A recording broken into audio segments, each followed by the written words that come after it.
नमस्कार, मैं मनीष भावसार स्वागत करता हूं आप सभी का काव्य रंग पर।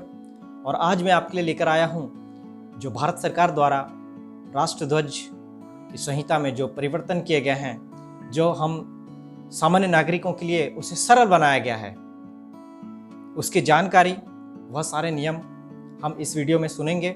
और वीडियो के अंत तक जरूर बने रहेंगे, क्योंकि अंत में आपके लिए है महाकवि मैथिली शरण गुप्त की कविता जो समर्पित है राष्ट्रध्वज को। आज़ादी का अमृत महोत्सव के तहत सरकार 13 से 15 अगस्त तक हर घर तिरंगा कार्यक्रम की शुरुआत करने जा रही है। सभी केंद्रीय मंत्रालय और विभागों के सचिवों को लिखे एक पत्र में केंद्रीय गृह मंत्री अजय भल्ला ने कहा कि भारतीय राष्ट्रीय ध्वज का प्रदर्शन, फहराना और उपयोग भारतीय झंडा संहिता 2002 और राष्ट्रीय गौरव अपमान निवारण अधिनियम 1971 के तहत आता है। पत्र के मुताबिक भारतीय झंडा संहिता 2002 में 20 जुलाई 2022 के एक आदेश के जरिए कुछ संशोधन किया गया है। तो जान लीजिए नया नियम। अब भारतीय झंडा संहिता 2002 के भाग 2 के पैराग्राफ 2.2 के खंड 11 को अब इस तरह पढ़ा जाएगा। जहां झंडा खुले में प्रदर्शित किया जाता है या किसी नागरिक के घर पर प्रदर्शित किया जाता है, इसे दिन रात फहराया जा सकता है। इसके पहले तिरंगे को केवल सूर्योदय से सूर्यास्त तक फहराने की अनुमति थी। इस तरह झंडा संहिता के एक अन्य प्रावधान में बदलाव करते हुए कहा गया है कि राष्ट्रीय ध्वज हाथ से काता और हाथ से बुना हुआ या मशीन से बना होगा। यह कपास, पॉलिस्टर, ऊन, रेशमी, खादी से बना होगा। इसके पहले मशीन से बने और पॉलिस्टर से बने राष्ट्रीय ध्वज के उपयोग की अनुमति नहीं थी। 2002 से पहले आम लोगों को सिर्फ स्वतंत्रता दिवस और गणतंत्र दिवस पर तिरंगा फहराने की छूट थी। 26 जनवरी 2002 को इंडियन फ्लैग कोड में संशोधन किया गया, जिसके बाद अब कोई भी नागरिक किसी भी दिन झंडा फहरा सकता है। आपको बता दें कि तिरंगा फहराने के भी कुछ नियम होते हैं, तो आइए देखते हैं इन नियमों को। अभी तक झंडा हाथ से काते और बुने गए ऊनी, सूती, सिल्क या खादी से बना होना चाहिए था, मगर अब सरकार ने इसमें संशोधन कर दिया है, यानी अब पॉलिस्टर और मशीन से बने राष्ट्रीय ध्वज का भी उपयोग किया जा सकता है। झंडे का आकार आयताकार होना चाहिए। इसकी लंबाई और चौड़ाई का अनुपात 3:2 का होना चाहिए। केसरिया रंग को नीचे के तरफ करके झंडा लगाया या फहराया नहीं जा सकता। मतलब केसरिया रंग सदैव झंडे पर ऊपर की तरफ होना चाहिए राष्ट्रध्वज पर। झंडे को कभी भी जमीन पर नहीं रखा जा सकता। झंडे को आधा झुकाकर नहीं फहराया जाएगा, सिवाय उन मौकों के कि जब सरकारी इमारतों पर झंडे को आधा झुकाकर फहराने के आदेश जारी किए गए हों। झंडे को कभी पानी में नहीं डुबोया जा सकता। किसी भी तरह से फिजिकल डैमेज नहीं पहुंचा सकते। झंडे के किसी भी भाग को जलने, नुकसान पहुंचाने के अलावा मौखिक या शाब्दिक तौर पर इसका अपमान करने पर 3 साल तक की जेल या जुर्माना दोनों ही हो सकता है। तो इन बातों का जरूर ध्यान रखेगा। झंडे का कॉमर्शियल इस्तेमाल नहीं कर सकते। किसी को सलामी देने के लिए झंडे को झुकाया नहीं जाएगा। अगर कोई शख्स झंडे को किसी के आगे झुका देता हो, तो उसका वस्त्र बनाता हो, मूर्ति में लपेट देता हो, या फिर किसी मृत व्यक्ति, इसमें ध्यान दीजिए कि शहीद आर्म्ड फोर्सेस के जवानों के अलावा के शव पर डालता हो, तो इसे तिरंगे का अपमान माना जाएगा। तिरंगे के यूनिफॉर्म बनाकर पहनना गलत है। अगर कोई शख्स कमर के नीचे तिरंगे का कपड़ा बनाकर पहनता हो, तो यह भी अपमान है।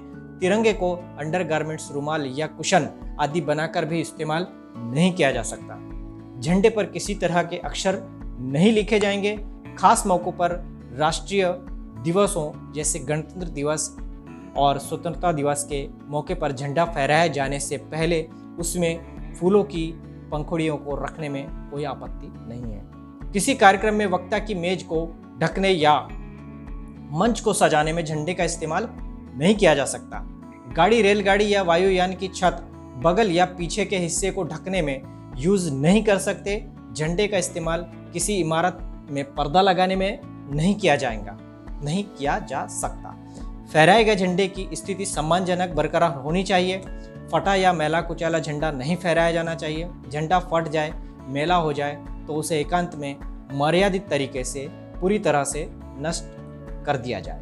यदि झंडे को किसी मंच पर फहराया जाता है तो उसे इस प्रकार लगाया जाना चाहिए कि जब वक्ता का मुंह श्रोताओं की ओर हो तो झंडा उसके दाहिनी ओर हो। एक तरीका यह भी है कि झंडे को वक्ता के पीछे दीवार के साथ और उससे लेटी हुई स्थिति में प्रदर्शित किया जाए। किसी दूसरे झंडे या पताका को राष्ट्रीय ध्वज से ऊंचा या उसके ऊपर या उसके बराबर नहीं लगाया जा सकता। इसके अलावा फूल, माला, प्रतीक या अन्य कोई वस्तु झंडे के पोल पर ना रखी जाए। दोस्तों, इन सारी बातों को ध्यान में रखते हुए आप भी इस अभियान का हिस्सा बने और अपने घरों पर राष्ट्रध्वज जरूर लगाएं, बिना किसी संकोच और बिना किसी डर के इन सारे नियमों का पालन करते हुए भारत के एक जिम्मेदार नागरिक होने का फर्ज अदा करें। यह जानकारी आप सभी दोस्तों को जरूर शेयर कीजिएगा ताकि इस विषय पर सभी जागृत हो, अवेयर रहें। और आइए अब आनंद लेते हैं महाकवि मैथिली शरण गुप्त की कविता भारत का झंडा। भारत का झंडा फहरे, भारत का झंडा फहरे, छोर मुक्ति पट का क्षोणी पर छाया का के चेहरे, कि भारत का झंडा फहरे। मुक्त गगन में, मुक्त पवन में इसको ऊंचा उड़ने दो, पुण्य भूमि के गत गौरव का जुड़ने दो जी, जुड़ने दो। मान मान सर का शतदल यह लहर लहर का लहरे, कि भारत का झंडा फहरे। रक्तपात पर अड़ा नहीं यह दया दंड में जड़ा हुआ, खड़ा नहीं पशु बल के ऊपर आत्मशक्ति से बड़ा हुआ।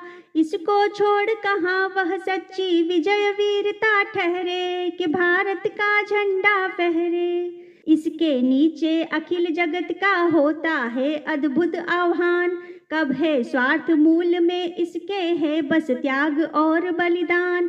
ईर्षा द्वेष दंभ हिंसा का हृदय हार कर हरे, कि भारत का झंडा फहरे।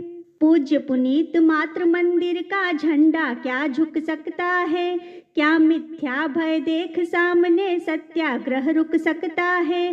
गहरे दिग दिगंत में अपनी विजय दुदुम्भी गहरे, कि भारत का झंडा फहरे, भारत का झंडा फहरे।